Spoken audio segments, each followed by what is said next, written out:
우리 함께하는 교우들 주님의 이름으로 환영하고 축복합니다. 우리가 6월을 성장의 달이라고 했습니다. 그래서 성숙한 신앙에 대해서 계속해서 말씀을 나누고 있습니다. 오늘은 그래서 지혜로운 신앙, 성숙한 신앙은 지혜로운 신앙이라는 제목으로 은혜를 나눕니다. 우리가 그리스도인의 성장의 목표는 분명하죠.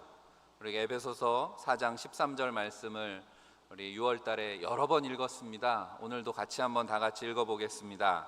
우리가 다 하나님의 아들을 믿는 것과 아는 일에 하나가 되어 온전한 사람을 이루어 그리스도의 장성한 분량이 충만한 데까지 이르리니. 아멘.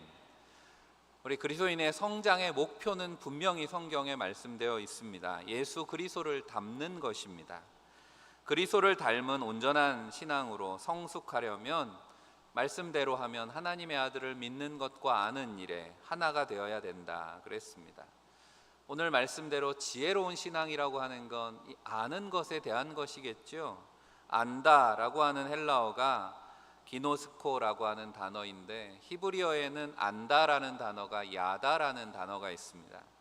기노스코, 야다, 단어는 다르지만 의미로 살펴보면 그저 머리로만 아는 것이 아니라 삶으로 이해하는 것에 대한 이야기입니다. 그래서 우리의 모든 경험으로 아는 것에 대해서 말씀하고 있는 거죠. 그런 거를 우리가 한자어로 체득한다라고 하는 말을 씁니다. 몸으로 안다 이렇게 표현하는 건데, 그러니까 삶으로, 경험으로, 지혜로 알게 되는 거죠.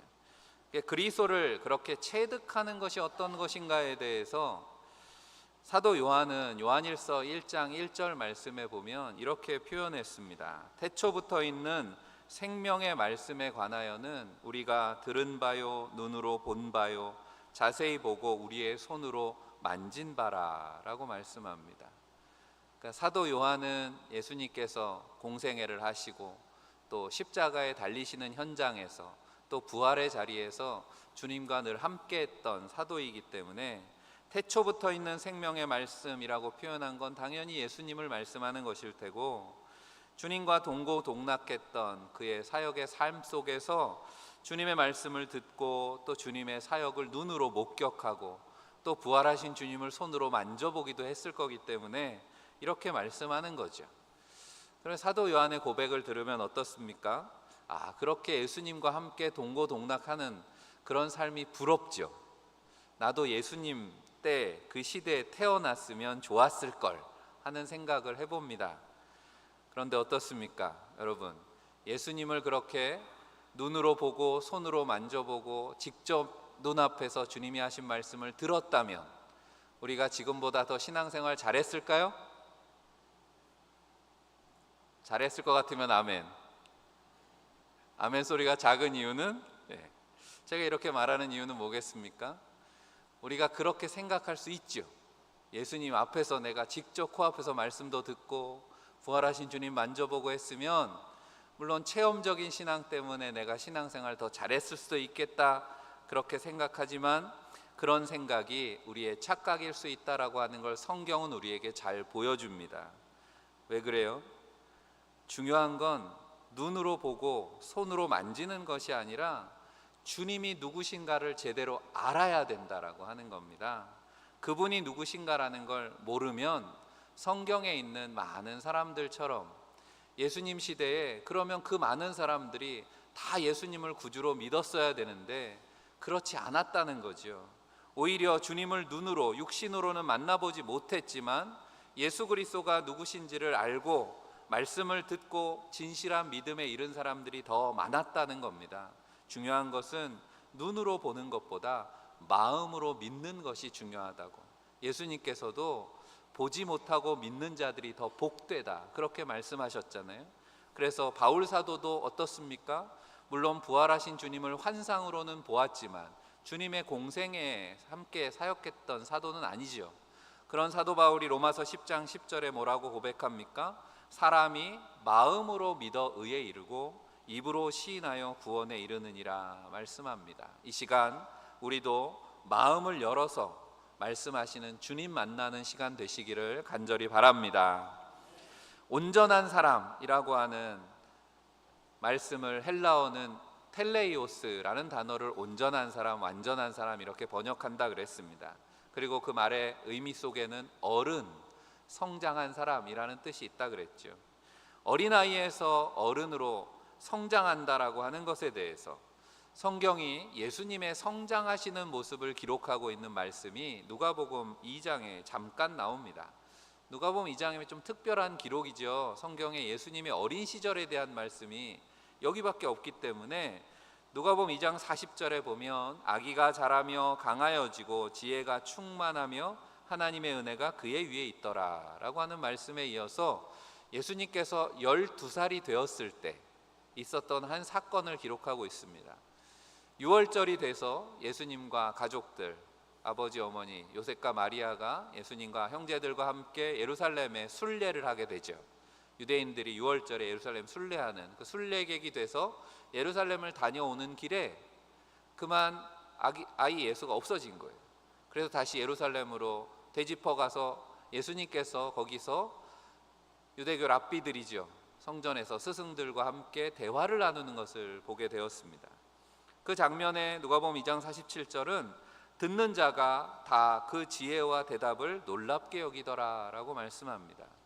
예수님이 척척 대답을 하시는데 유대교 랍비들도 그 대답에 놀랐다라고 하는 거죠. 그리고 그 사건의 마지막에 이런 말씀으로 마무리되고 있습니다. 52절에 예수는 지혜와 키가 자라가며 하나님과 사람에게 더욱 사랑스러워 가시더라. 예수님의 어린 시절 짧은 말씀 속에 반복해서 나오는 단어는 지혜라고 하는 겁니다. 키가 자라고 성숙해가는 예수님의 모습에서 발견하게 되는 것을 누가복음은 예수님은 지혜가 충만했다 이렇게 표현하고 있습니다. 우리도 주님을 닮아서 지혜 충만한 그리스도인들이 되시기를 간절히 축원합니다. 우리가 성숙한 그리스도인을 전에는 예수 충만이라 그랬잖아요. 이 예수 충만이라는 말을 이렇게 바꾸어서 이야기할 수 있는 거겠죠. 예수님이 지혜가 충만하셨던 것처럼 우리 안에도 그런 지혜가 충만하기를 바랍니다. 지혜라고 하는 말이 헬라어로는 소피아라는 단어인데, 그래서 지혜를 사랑한다라는 뜻의 필로소피아라는 말이 있습니다. 영어로는 철학이라는 단어가 되었죠. 철학도 학문이기 전에는 삶의 지혜를 다루는 것입니다. 성경이 말씀하는 지혜도 마찬가지죠. 머리로 아는 지혜를 국한되어 있는 것이 아니라, 그래서 야고보서 3장 13절에 보면, 야고보서는 우리 믿음의 행함에 대해서, 행실에 대해서 강조하는 말씀이잖아요. 야고보서 3장 13절에 너희 중에 지혜와 총명이 있는 자가 누구냐? 그는 선행으로 말미암아 지혜의 온유함으로 그 행함을 보일지니라 말씀합니다. 그러니까 지혜라고 하는 것은 삶으로 드러나는 것이다 라고 하는 말씀입니다. 이 야고보서의 말씀을 앞뒤로 조금 더 찾아보면 야고보서 3장 17절에 오직 위로부터 난 지혜는 첫째 성결하고 다음에 화평하고 관용하고 양순하며 긍휼과 선한 열매가 가득하고 편견과 거짓이 없나니 말씀합니다. 지혜에 대해서, 지혜로운 신앙의 열매들에 대해서 말씀하는데, 이 말씀 속에 우리가 주목해 보려고 하는 것은 위로부터 난 지혜라고 하는 표현입니다. 지혜가 위로부터 난 지혜가 있다는 거예요. 그래서 반대로 이야기하면 그 앞에 반대, 땅으로부터 난 지혜에 대해서 말씀합니다. 세상의 지혜라고 하는 건데 15절 16절에 이러한 지혜는 위로부터 내려온 것이 아니요 땅 위의 것이요 정욕의 것이요 귀신의 것이니 시기와 다툼이 있는 곳에는 혼란과 모든 악한 일이 있음이라 말씀합니다. 하늘로부터 온 지혜와 세상의 지혜를 대비해서 분명하게 구분해서 말씀해 줍니다. 세상의 지혜를 추구하는 가운데 그건 귀신의 지혜, 사탄이 역사한다라고 말씀하고 있는 거죠. 그러므로 우리는 어떤 지혜를 사모해야 되겠습니까? 예수님 안에 있는 충만한 지혜는 위로부터 온 지혜인 줄 믿습니다. 위로부터 온 지혜를 사모하시기를 바랍니다. 이 위로부터 온 지혜라고 하는 말의 의미 속에 또 우리가 알고 있는 이런 뜻이 있습니다. 위로부터라고 하는 표현이 헬라어로 아노텐이라고 하는 단어인데요, 이 단어가 우리가 아주 잘 아는 말씀에 쓰였습니다. 요한복음 3장 3절입니다. 사람이 거듭나지 아니하면 하나님의 나라를 볼 수 없느니라. 요한복음 말씀에 예수님이 니고데모라고 하는 유대교 유대인을 만났을 때 구원받는 비밀에 대해서, 천국의 비밀에 대해서 말씀하시면서 사람이 거듭나야 된다 이렇게 말씀하죠. 중생이라고 우리가 말하는데, 거듭난다라고 하는 말이 바로 이 위로부터라고 하는 단어와 똑같은 단어입니다. 그러니까 거듭난다라고 하는 것도 그리스도인들이 다시 태어난다라고 하는 것이 죽었다 살아나는 게 아니라 위로부터 다시 태어난다, 거듭난다라고 성경은 말씀하는 겁니다. 무슨 말입니까? 우리가 그리스도인이 됩니다. 예수를 믿고 그리스도인이 되었을 때 우리는 위로부터 주시는 은혜로 새롭게 되는 줄 믿습니다. 누구든지 그리스도 안에 있으면 새로운 피조물이라고 할 때 우리는 그렇게 하나님의 은혜로 다시 태어난다라는 말씀이고, 오늘 말씀의 성숙한 신앙도 모두 위로부터 주시는 지혜로 가능한 것이다 라는 거죠. 무슨 말입니까? 그리스도인의 삶은 시작도, 그 과정도, 마지막도 위로부터 주시는 은혜에 힘입어서 살아가는 줄 믿습니다. 이처럼 성숙한 신앙이 된다라는 것은 그렇게 위로부터 주시는 은혜로 지혜를 지니는 겁니다. 그래서 세상의 기준이 아니라 하늘의 기준으로 보는 지혜라고 하는 거죠. 오늘 우리가 읽은 15절 말씀을 세 번역으로 다시 읽으면 이렇습니다. 그러므로 여러분은 어떻게 살아가야 할지를 살피십시오. 지혜롭지 못한 사람처럼 살지 말고 지혜로운 사람처럼 살아야 합니다. 지혜로운 사람답게 살아야 합니다. 다시 말하지만 지혜로운 신앙은 지혜로운 삶으로 드러나게 되어 있다라고 하는 말씀입니다. 우리의 삶을 이야기할 때 이렇게 이야기합니다. 우리의 삶은 세 가지 관계로 이루어져 있다는 거예요. 그래서 한자어로는 시간과 공간과 인간이라고 이야기합니다.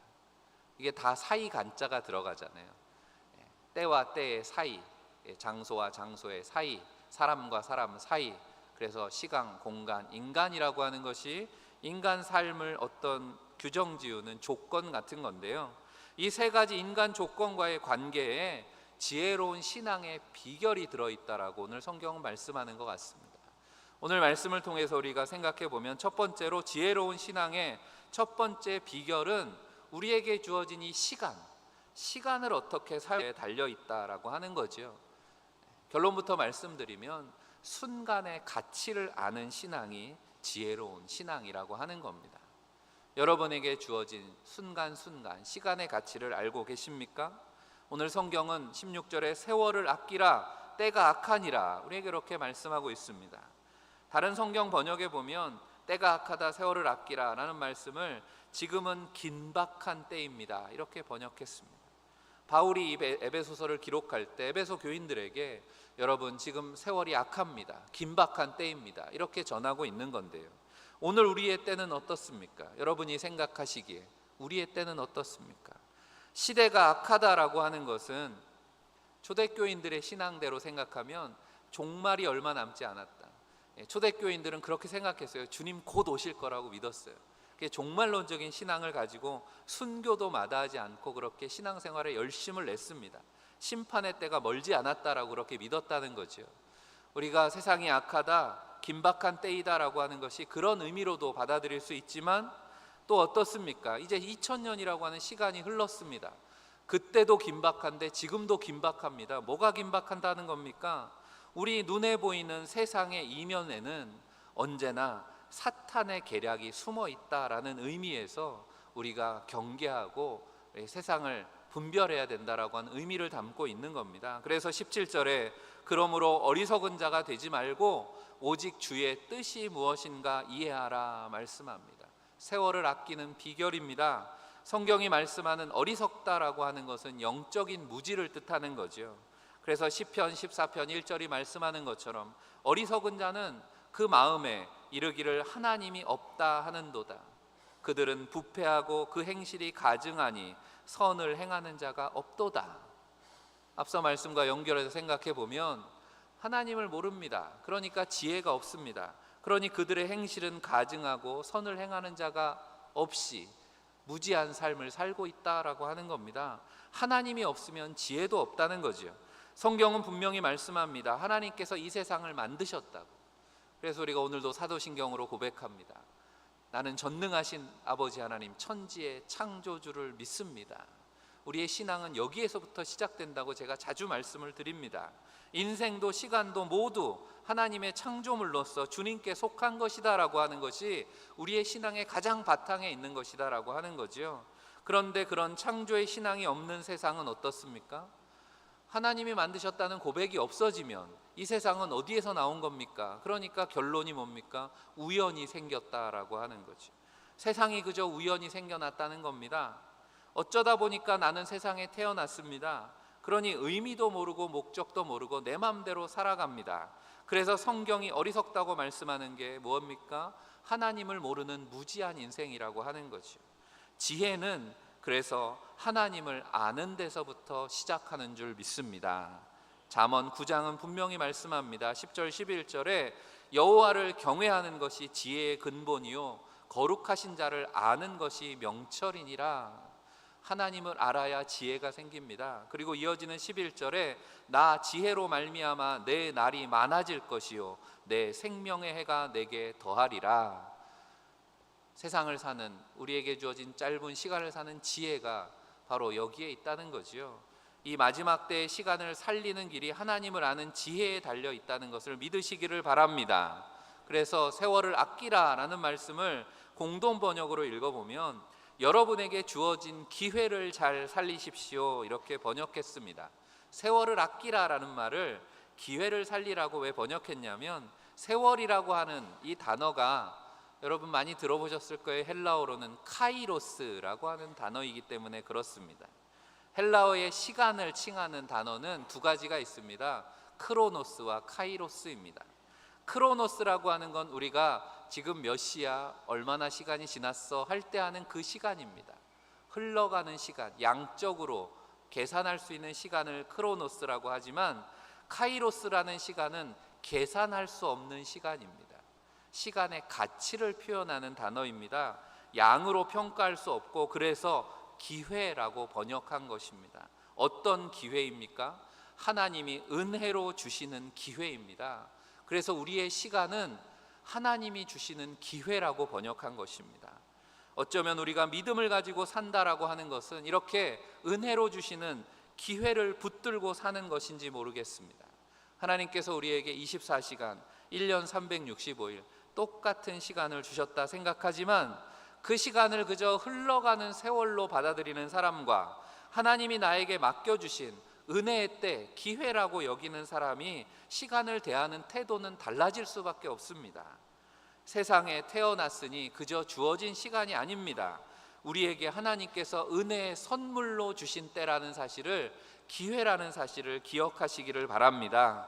그 은혜를 알 때 우리는 세월을 아끼는 지혜로운 사람이 됩니다.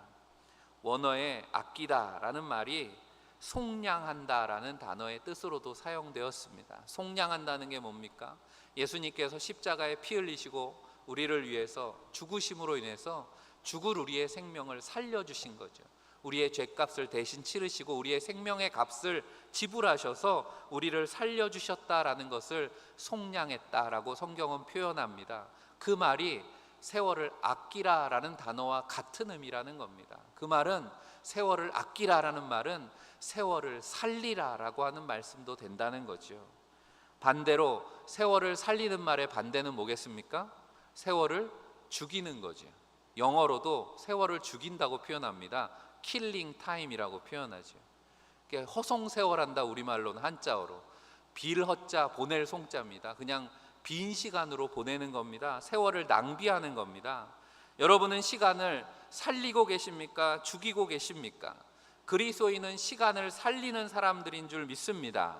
그래서 영어로도 시간을 아낀다는 말이 saving time입니다. save라는 게 구원한다, 살린다 이런 뜻이잖아요. 그런 뜻이 된 것이 우연이 아니라고 하는 겁니다. 시간을 살린다라고 하는 건 시간을 구원한다는 뜻이 된다는 거죠. 바로 주님이 이 땅에 오셔서 하신 일이 무엇입니까? 인류를 구원하신 것이고 멸망길로 가는 세상을, 이 시간을 구원하신 것입니다. 사탄의 유혹에 빠져서 소중한 생명, 인생의 가치를 잃어버린 채 허송세월하던 인생들에게 다시 카이로스, 은혜의 시간을 회복해 주신 줄 믿습니다. 그러므로 사랑하는 성도 여러분, 매 순간, 시간, 주님이 주신 기회임을 기억하는 지혜로운 신앙이 다 되시기를 축복합니다. 두 번째로 공간에 대해서 말씀합니다. 지혜로운 신앙은 우리에게 주어진 삶의 공간을 어떻게 채우느냐에 달려 있다는 거죠. 오늘 18절 말씀은 술 취하지 말라 이는 방탕한 것이니 오직 성령으로 충만함을 받으라 말씀합니다. 여러분의 삶의 공간을 무엇으로 채우고 있는가? 술로 대표되는 것이 세상에 속한 즐거움이겠죠. 어린아이와 같이 성숙하지 못한 상태, 분별력이 없는 신앙은 내 삶에서 뭐가 중요한지 모릅니다. 그러니까 삶에 내가 즐거운 것들로 먼저 채우기 시작한다는 거죠. 지혜로운 신앙은 그렇지 않습니다. 무엇을 채워야 되고 무엇을 비워야 하는지 채움과 비움이 조화로운 신앙이 지혜로운 신앙이라고 하는 것입니다. 비움이 있어야 채울 수 있다는 걸 안다는 거죠. 왜 그렇습니까? 우리는 능력에 한계가 있습니다. 여러분 평생 살면서 여러분의 발자국이 찍힌 곳이 얼마나 될까 생각해 보시기를 바랍니다. 인생의 시간이 유한한 것처럼 우리에게 주어진 삶의 공간도 한계가 있습니다. 세상에 속한 것들을 비우고 그 공간에 하늘에 속한 것들로 채우는 저와 여러분들이 되시기를 바랍니다. 성경은 그것을 성령 충만이라고 말씀하고 있습니다. 세상의 즐거움, 술 취함과 대조해서 성령으로 채우라고 말씀하는 겁니다. 술로 채운 사람은 술 기운의 지배를 받게 됩니다. 하지만 성령으로 채운 사람은 성령의 지배를 받게 되는 줄 믿습니다. 그게 성령 충만의 뜻입니다. 성령 충만의 비결로 오늘 성경은 우리에게 두 가지를 말씀합니다. 두 가지지만 사실은 같은 거죠. 바로 찬양과 감사라고 하는 것입니다.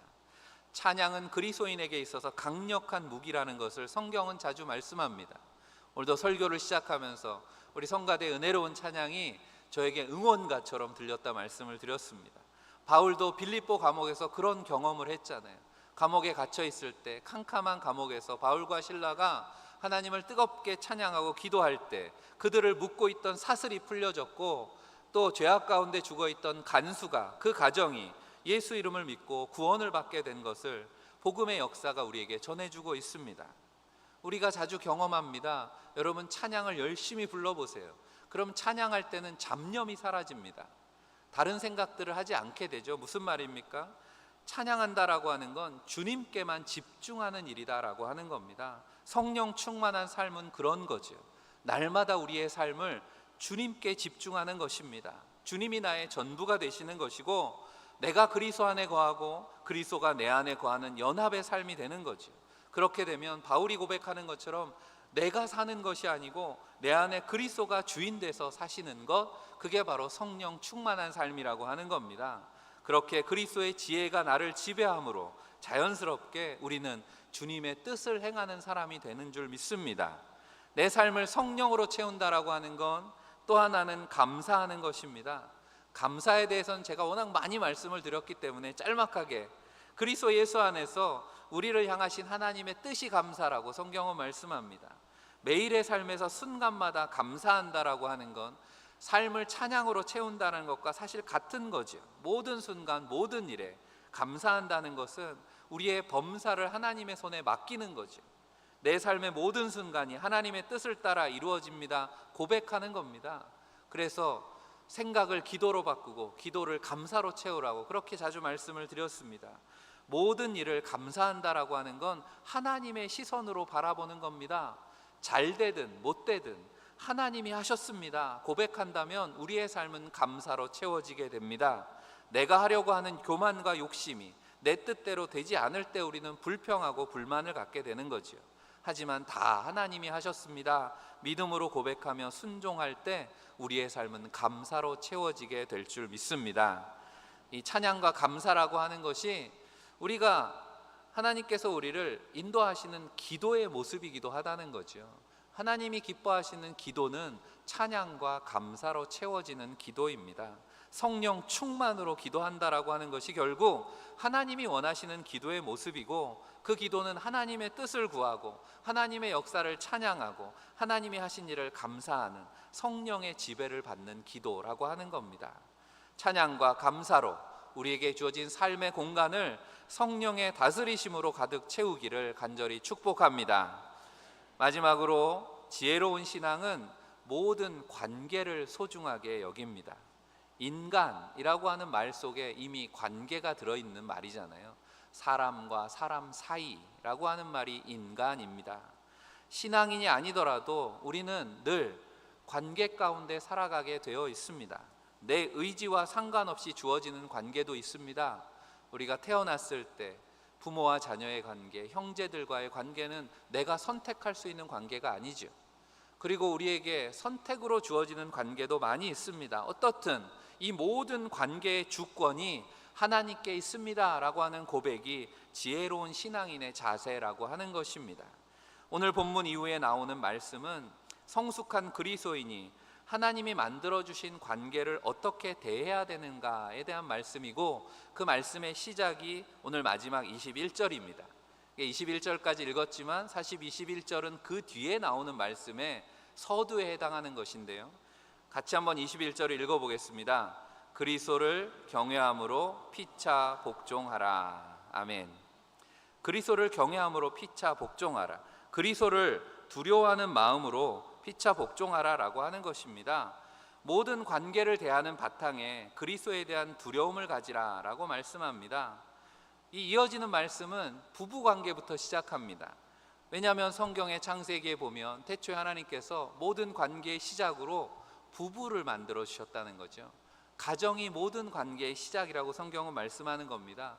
그런데 놀랍게도 그 관계는 1 더하기 1이 2가 되지 않고 둘이 한 몸을 이룰지니라 라는 말씀으로 시작하고 있습니다. 그러니까 1 더하기 1이 1이 되는 거죠. 1 더하기 1만 1이 되는 것이 아닙니다. 우리가 하나님께서 주시는 관계는 다 연합하여 하나가 되는 관계라는 사실을 기억합니다.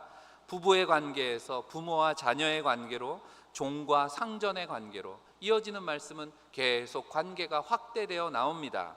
그런데 그 관계의 시작부터 그 중심에 그리스도가 계시다라는 것을 잊지 말라라고 하는 겁니다. 에베소서와 골로새서는 같은 내용을 말씀하고 있다 그랬습니다. 그래서 같은 내용을 담고 있는 골로새서 3장 23절에 보면 무슨 일을 하든지 마음을 다하여 주께 하듯 하고 사람에게 하듯 하지 말라. 오늘 말씀을 이렇게 기록하고 있습니다. 예수 그리스도를 기억하라는 거죠. 모든 관계의 중심에 주님의 모습을 기억하라. 복종의 본이 되신 그리스도를 기억하라 말씀합니다.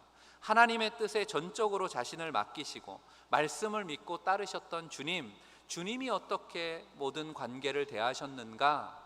주님은 전적인 신뢰와 사랑의 관계로 모든 관계를 채워나가셨던 것을 우리가 기억합니다.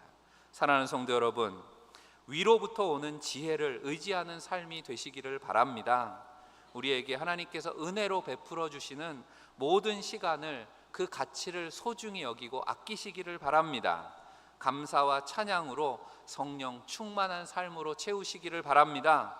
무엇보다 우리가 늘 만나는 사람들, 믿음의 형제들, 가족과 이웃들, 또 세상 속에 살아가면서 모든 관계를 주님께 하듯 겸손한 섬김을 통해서 지혜로운 삶으로 그리스도를 닮은 성숙한 신앙인들이 다 되시기를 주의 이름으로 간절히 축원합니다.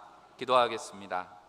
사랑의 하나님, 우리를 사랑으로 구원하시고 날마다 주님 닮은 성숙한 신앙의 길로 인도하시니 감사합니다.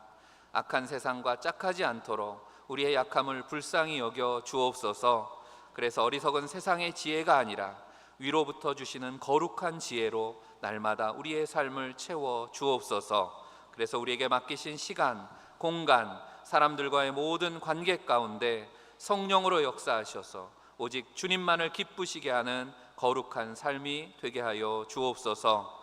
우리를 온전한 길로 이끄시는 우리 주 예수 그리스도 이름 받들어 간절히 기도하옵나이다. 아멘. 이 시간 국내 선교 주입을 속도원들의 특송과 함께 예물봉헌 하시겠습니다.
다 자리에서 일어나시기 바랍니다. 하나님 아버지, 거룩한 날 주의 백성들이 믿음으로 모여 예배하며 정성을 다해 드리는 예물을 기쁘게 받아 주옵소서. 우리의 모든 삶에 하나님의 주권을 고백하며 10의 1조를 드립니다. 드려진 헌신의 예물에 약속된 말씀으로 축복하실 줄 믿습니다. 감사의 소원과 기도의 제목을 담은 예물들에 하나님 넘치게 응답하여 주옵소서. 믿음으로 드려진 이 물질이 사용되는 곳마다 복음의 역사가 나타나고 생명을 살리는 구원의 역사 이루어 주옵소서.